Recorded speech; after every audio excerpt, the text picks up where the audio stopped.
So in this session here, we're going to obviously be using anything that has yellows and oranges to it and reds to it so that we can get our lovely pepper colors going on in here. And so in this case, I have alizarin crimson. I have the vermilion, or lots of people use cad red. I don't like the cad red. It's a bit more opaque. In this one here, and I've had to change palettes. This is the one that I usually use, and I don't know why when I put it together that I put them together slightly different, so some of the colors aren't in the place that I'm used to looking at them. Anyway, burnt sienna, this would be your aerolite or new gamboge, and this is a Hansa yellow light. We also have in here, we have the Naples yellow, and going back this way, we would have, now let me just see here, we have French ultramarine, manganese blue, Prussian. Here's our green over here. Okay, I'll have to remember that. And there's the violent violet and the dark brown if you have one. That's in there. So those are our colors. So you got a couple of ways to do it, and I've prepped one just in case this doesn't dry in time sort of thing. But I prepped one that I just put in, and I just wing it, no pattern or anything into it. And then I've done this one here that we have the pattern with. So we'll start with that one. And the first thing that we need to do is spray our watercolor so that we can let the gum arabic dissolve a little bit. And we have our water buckets here. We've got our sponge so that we can dry off the paint brush after we've done it. So make sure when you wash your paintbrush that you go in and really rub it against the bottom.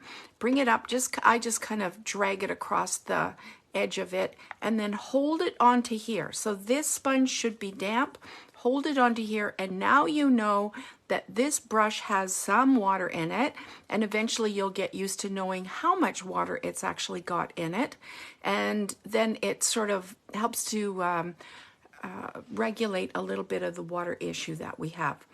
And so when you go over and actually go to get some paint here, you've actually got water in the brush, so you'll actually get some paint onto here. So that's kind of nice. So wash it off, hold it onto here unless you actually need extra water in the brush. So the first things that we want to paint when we're painting anything in watercolor is you usually start with the lightest first. And that's the most common thing to do, is to make sure that you've got the lightest first, because then you can always put darker paint over top of it, easier than you can put lighter paint over dark. Well, you actually can't. So in this case here, when I look at our picture, this part in here is almost white. It's sort of that beigey color, and I would have used the Naples yellow to do that in here. And because I know that I'm going to have all of this around the outside quite wet and painted around it, I'm going to use wet on dry. I am not going to pre-wet this because I don't want a lot of paint onto here. So I'll take my damp brush, go over here to where my Naples yellow is, come back out onto the palette so that you can see how thin it is. So it's not very opaque. There's still a fair amount of water into this. And I'm just going along the outside where this beigey color would be right here. Oops. And putting this into here. And the other thing that I meant to do before we got going with this, and I'm just going to take, so I wet my brush, and I'm just going to go along and just brush along the outside edge of that where I put the yellow. So I only put the yellow on the one side, and then I went in and just brushed it out. So I just had water on my brush, so it really takes it and it dilutes it and just brings it back out here. So this is almost white. But the other nice part about this is that this really isn't very wet. because I didn't pre-wet that, so that it's not going to be gushy all over the place. And the one thing I meant to tell you is if you wanted to, you don't have to, you could take your candle or any kind of wax or whatever and just go along in these little seeds, because there's usually little seeds along here, and you could go along in these little seeds and just put a bit of the wax on them. And now, for sure, if you paint over top of them, because they're tiny, it won't really matter. You'll be able to see what's going on. So you just go into these little seeds where you are with this thing here. Okay, so now what I'm going to do is go in and paint the rest of the pepper. And I don't really care if it shares around this outside edge of this thing, because it is kind of a, it's not specific where one starts and the next one kind of goes to. So in here, I'm going to go get my paint, and I'm going to rub it against the outside edge of the container, and you can't see that there, so I'll pull that in and tap this off. And I'm going to go in and get the lightest color of, quote, what I call my reds, and so that would be my aerolide. And I'm taking this and I'm going to paint along the outside edge here, right? And so that is just going to give us a start. So we now know that we're going to end up on the orangey side of anything. It doesn't matter what we do. And I'm going to paint into here, and I can paint right over my little dots. If not, just kind of try and miss them a little bit. It's not the end of the world. Now I'm taking my brush, washing it off, and I'm going to go and get the next darkest color, which is my vermilion, and bring it over here so you know how wet it is, so you don't get on there and go, oh, it's too dark, it's too opaque, sort of thing. And now you can go in with this, and you know that along this edge it's going to be a little bit darker over here.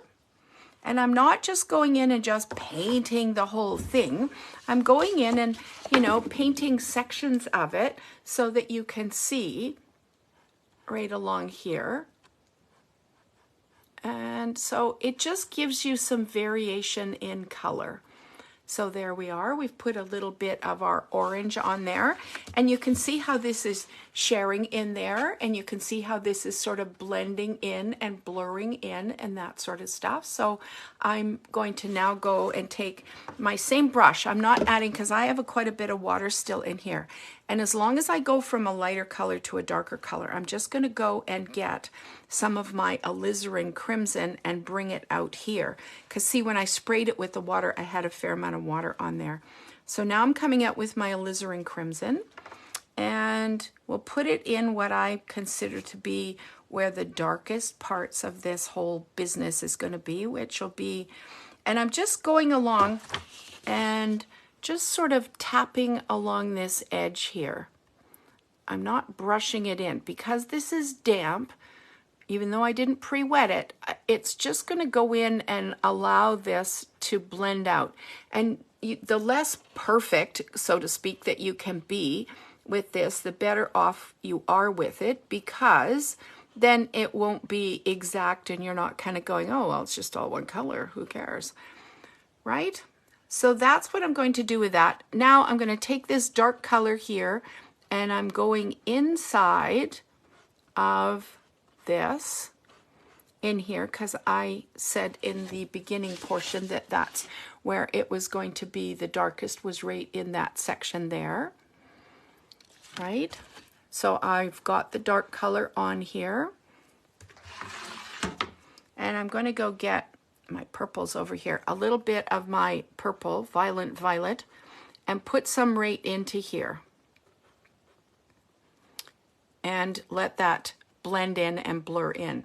And the more I don't look at it, the better off I am. Maybe add a little tap onto these upper edges so this is darker. And I'm going to put a little bit of dark color under here, because I know that that would have been folding over a bit, right? All right. Now, one of the biggest problems that us watercolorists have is, is we want to go in and fiddle with this, and you're just kind of going, oh man, I should go in and adjust that or fix that, or look, it's just a little bit funny right there, I could fix that.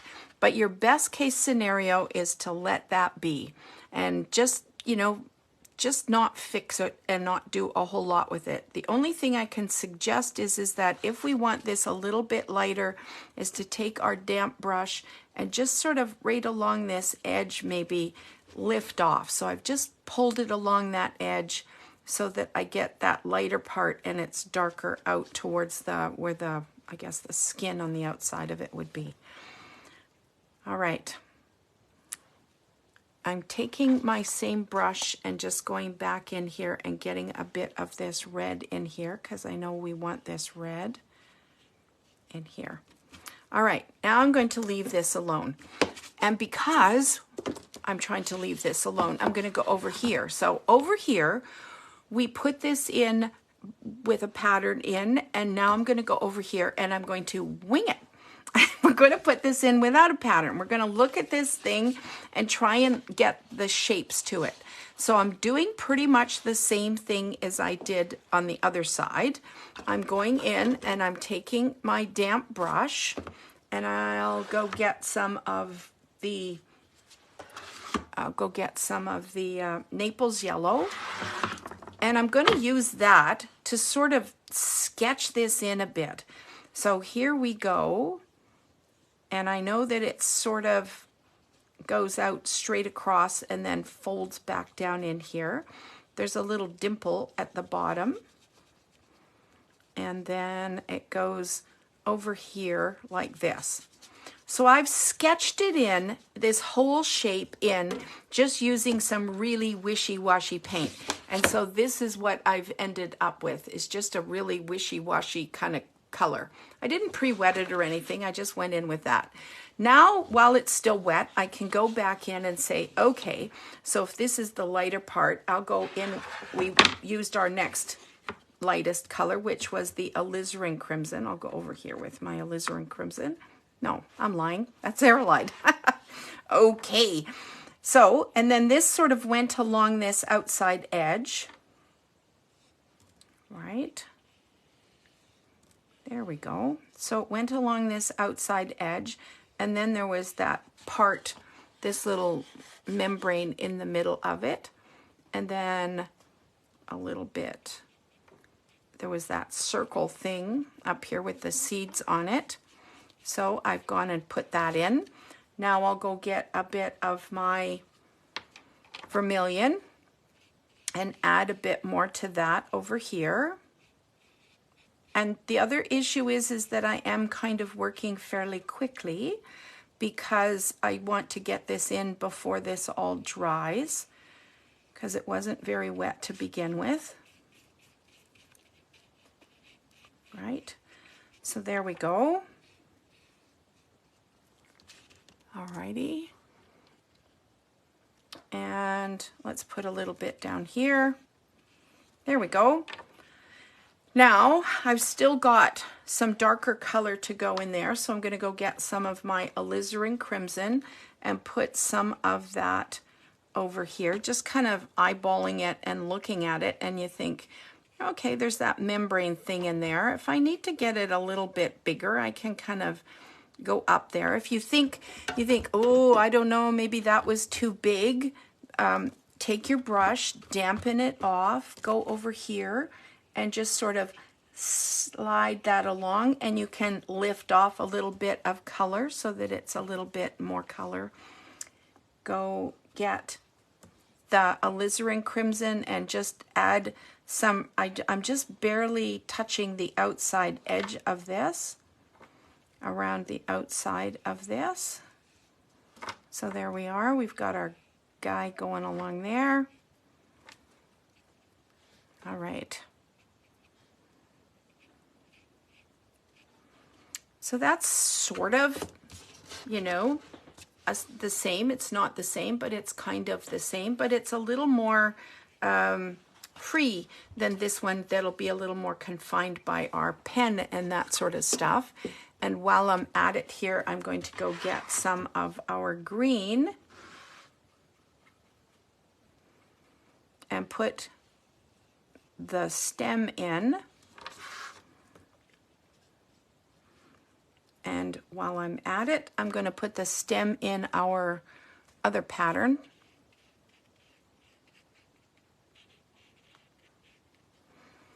There we are.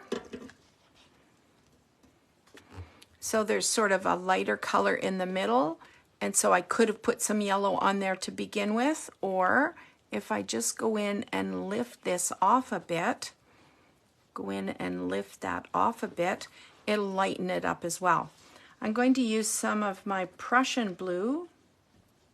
At least I think that's the Prussian blue. I don't even have it labeled, and now it's in a different place. I'm going to get some of my Prussian blue and just tap that along that edge as well. Just tap that along that edge, and lo and behold, it's going to darken that little stem part on there. Ta-da! And now I'm going to just leave that alone. And so see what happened? It took our mind off of this over here, so now we don't have to worry about this worrying if it's dry or wet or whatever the heck it is.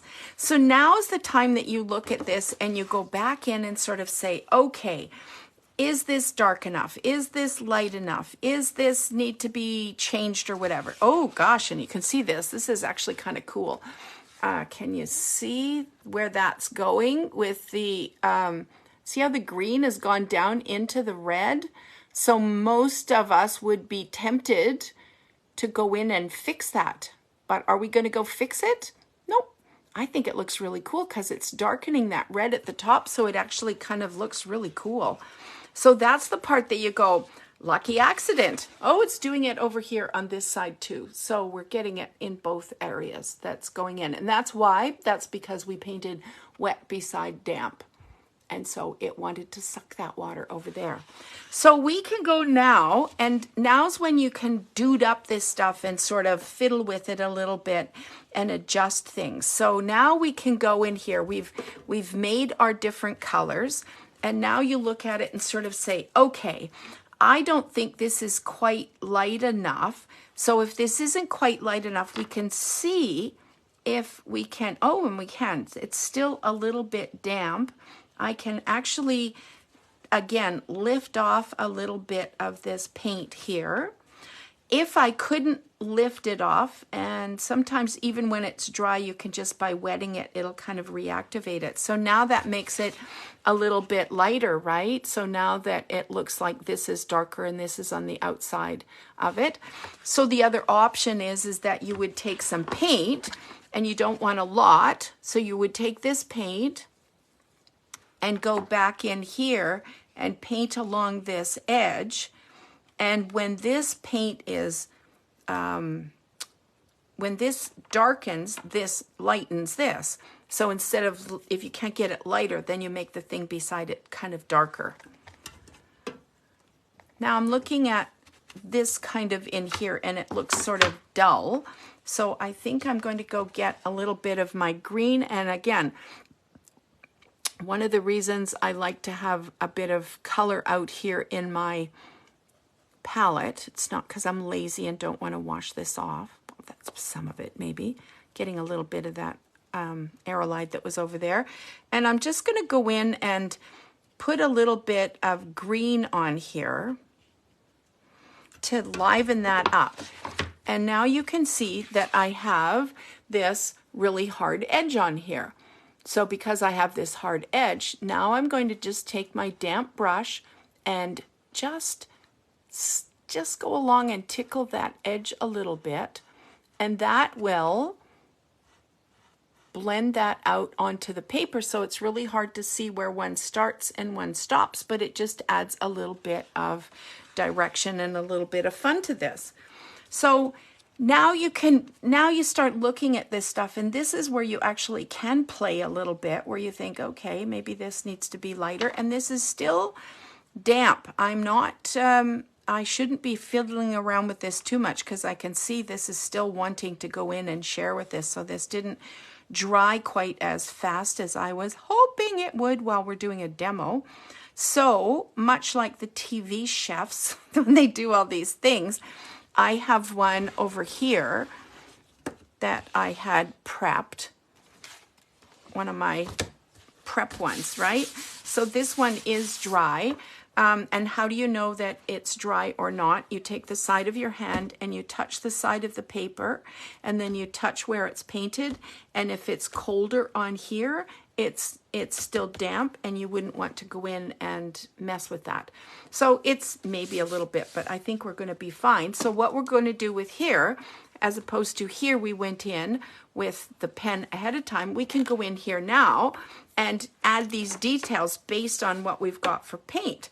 And so if we look at this here, can you see that? Let me just move this forward a little bit. There we go. I think everybody can see that. No, it's got to come forward a little bit, I think. There we go. Got it. Okay. All right. So now you just take your Sharpie and the best case scenario here, go back up to the top of this thing and really hold your pen a long ways away and go over this and try not to be exact. And you can go around and put the markings in here. And so here we go. This is sort of the edge, right? And you can look up here and see what we're doing.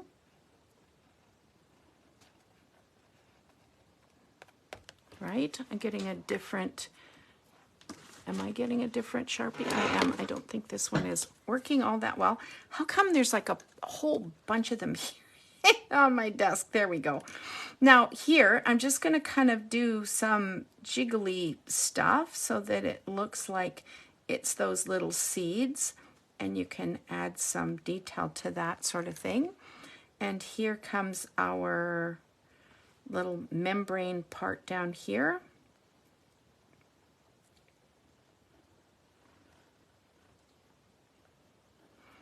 And now we've got that membrane section in there.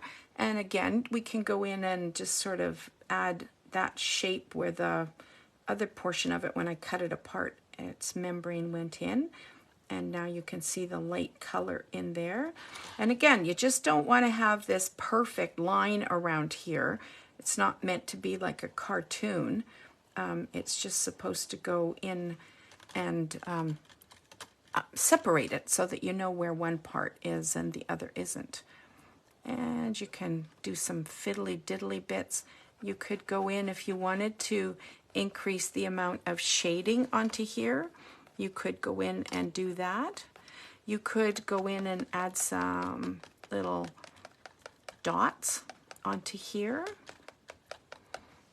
We could make this, because the skin layer is kind of like a separate layer, so we could add another layer of pen onto there, right? Go back onto there. And even onto that a little bit. And when you look at it now, you sort of say, okay, well, you know, there might be some other parts to this that I could jazz up a little bit. And when I look at this one versus our painted one that we've got, I think that maybe I could add some more detail to this. So this is what happens with lots of us watercolorists, is we get to this point and we go, okay, I'm done. Look at that. That's wonderful. I'm happy with that.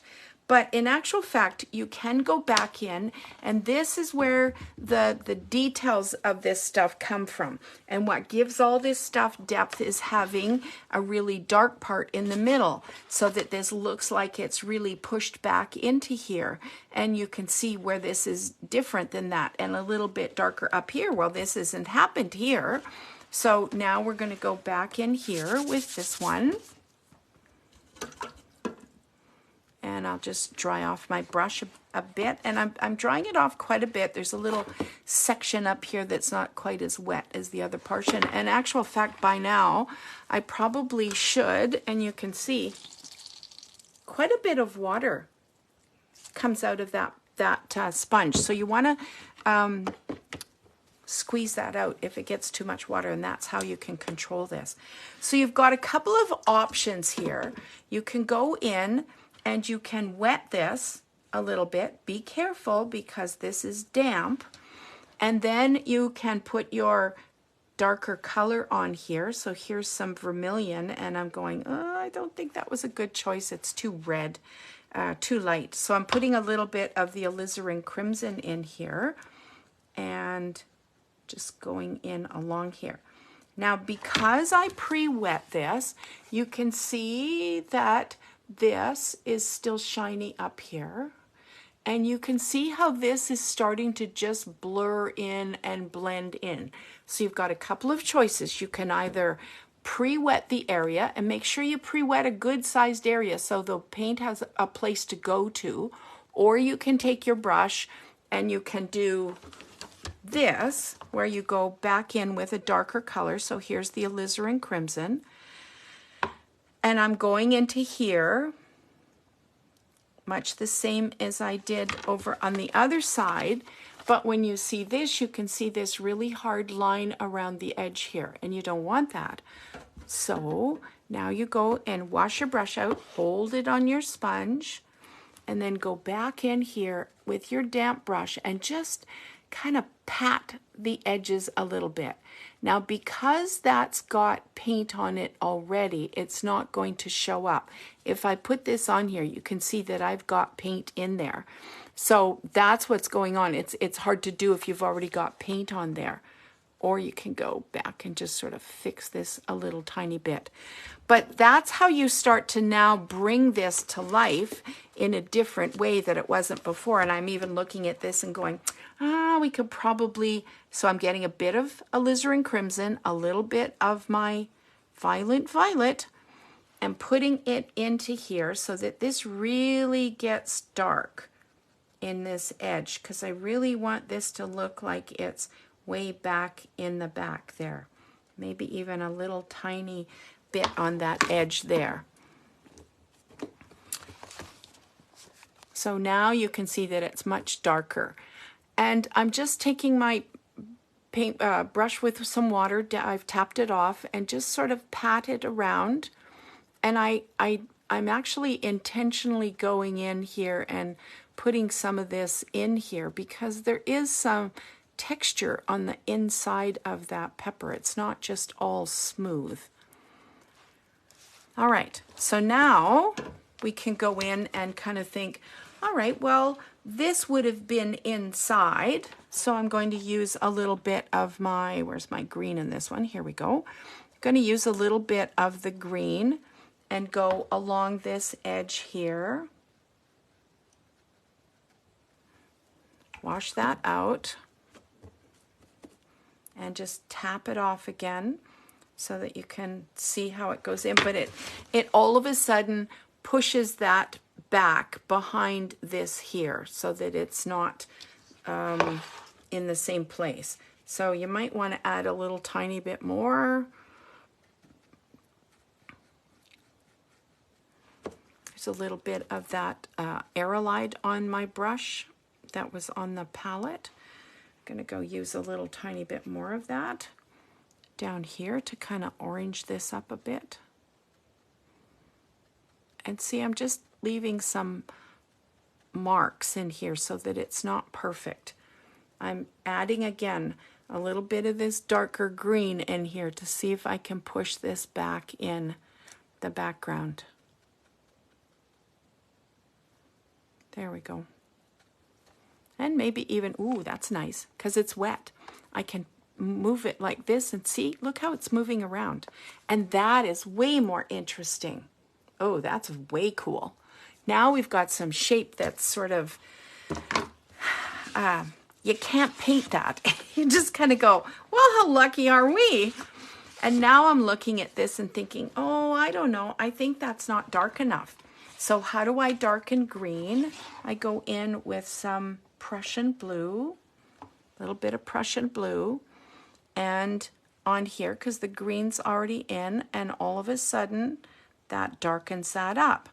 And when we darken some of this stuff up, it really makes a difference. And lots of us, when we first get going, getting the darks dark enough is a real challenge for us to kind of get it going.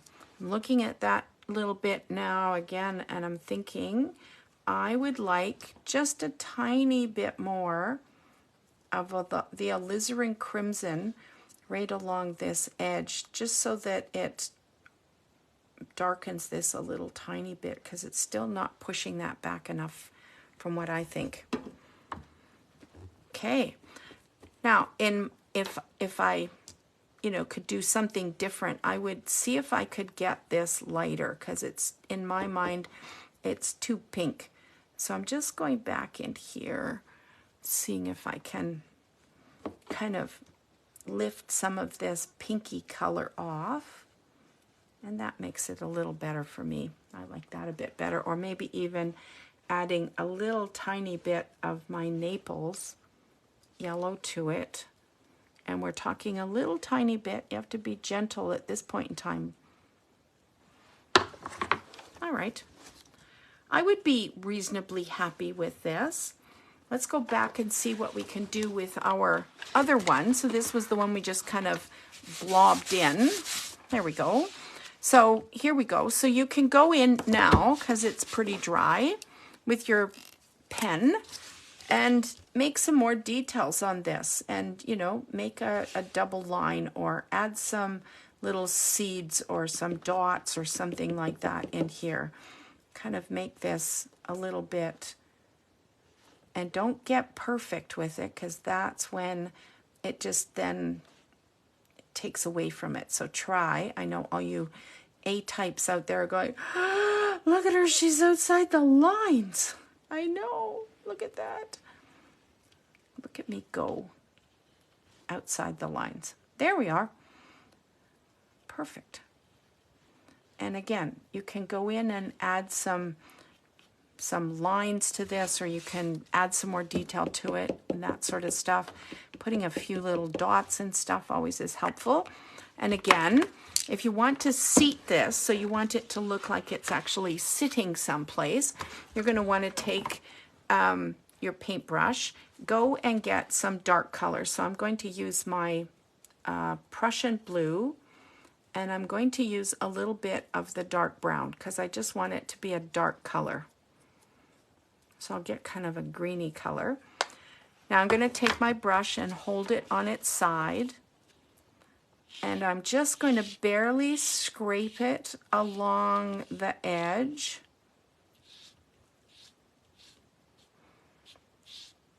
There we go.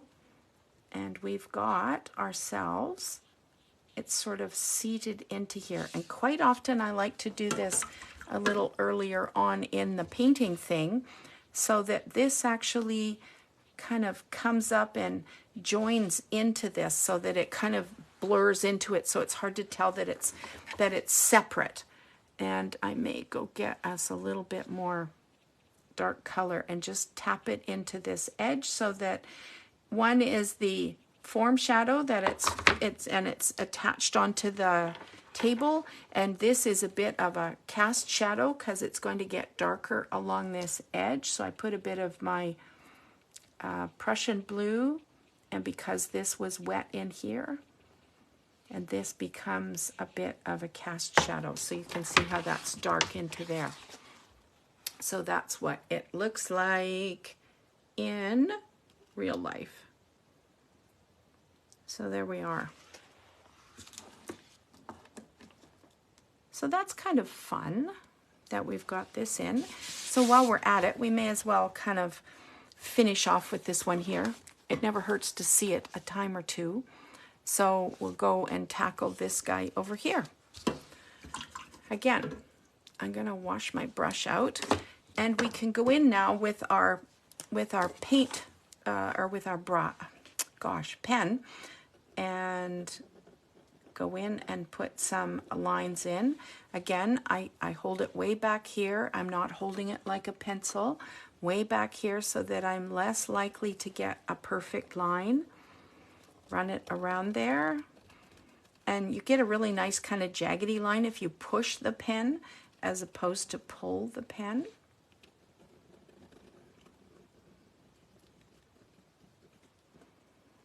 Right, there's that mark. Here we are. Here's our little seeds.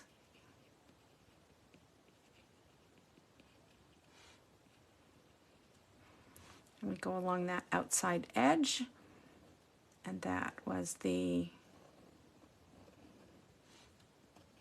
little membrane that was in the middle, and there's the other portion of that one. Here we go. And so we've got the majority of it kind of in there, and now we can just kind of go in and add some detail. And in this case, there's some really lovely sort of shapes in here too, so we can do a lot of what I often do, which is go hunt for these shapes, right? So look at this neat little shape that we ended up with as I'm going along here. So you can see where the kind of the red and the yellow kind of meet, and just go in and identify those with your pen. Go in, right, and go in and do this. And now you've got some areas in your painting that you can go in and, I don't know, you could go in and make some individual shapes or details or doodles into these areas that just add a bit more interest to this whole thing.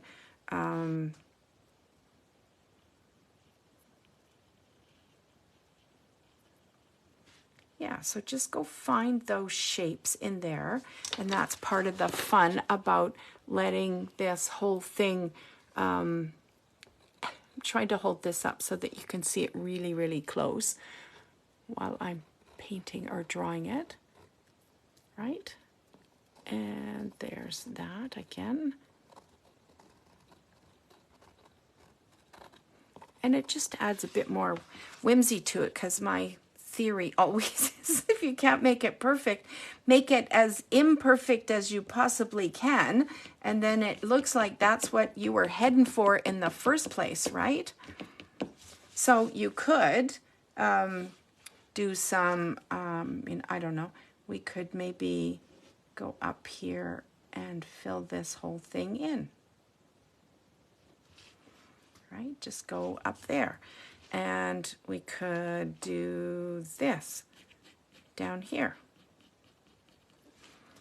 You could do some swirly thingies. And now all of a sudden our whole thing just looks totally different than it did before. And you could go in and follow these crazy lines in here. Just keep following them around. I think if we excavated some of my old notebooks from high school, I did that a lot. So, I don't know, it just sort of makes this a different painting again, that you look at one versus the other one, and, you know, just something different, something kind of fun with this stuff that you can do onto it. So, yeah, and this is where then you just you can get carried away. This is the voice of experience talking, that you can go and do that sort of stuff. But it just sort of adds a little bit of detail to it. And again, we can go back in here again, and if we wanted to darken some of these areas, even though we've got the pen on it, sort of thing, we can go back in here because this is now dry. And we added the dark alizarin crimson. I'll wash my brush off. I'll go in and just pat that edge, and now I'll be able to blend that out. If you wanted it even darker, you just go get a bit of the So when the paint that you've got reaches its sort of value range, then you kind of go to the next color in your palette that matches with it. So that's why we can go from there to there to there to there to there. So all of these, if I can't get this any darker, I then go get some of the next one darker up, which will darken that. And if I can't get that any darker, I then go get the one that's next up in its line and go get that and make that darker, and then go get that and make that darker. And so if you run out of range where you can't add any more alizarin crimson to make it any darker, then you would have to go and get a little bit of the purple to make it darker. So, but you can see that if I wanted this lighter, adding a bit of yellow to this is just going to blur in and it's not really going to show up. So you kind of have to, that's the really big plan that you need to have, Stan, is that you need to make sure that you, again, before you get going, what are you going to paint? What do you want lightest? You can paint the majority of it. It doesn't matter. Just remember that whatever's underneath it is going to show through. So whatever color is under it, we used the light colored orangey yellow to come through, and I knew that that would be perfectly fine because we wanted this an orangey red. So it was going to be able to come out and be just fine. So I think we've picked our pickled peppers for tonight. There's our 4 of them that we kind of, and some of this, you know, if you paint it more than once, it's sort of cool because now you can fiddle with it and play with it and go, well, I wonder what would happen if I did that, or I wonder what would happen if I did that. You know, I'm looking at it and going, oh, we need to do more on this one. And so there's lots that you can do. Just make sure when you tackle it with the pen that it's dry enough. Otherwise, you just mess up your pen and you're kind of out one pen. That's all there is to it. And just, you know, you can paint over top of the marker. You don't have to add marker. As you saw, we just started out. Here's the other one that I kind of started with. You can just start out with just putting colors in, and you can lift them off later, or you can do other stuff. So for tonight, we got quite a bit out of our peppers, I think, learning about mixing some colors directly onto the paper, working wet on wet, wet on dry, lifting, doing a bit of value range stuff on here. So we practiced quite a few of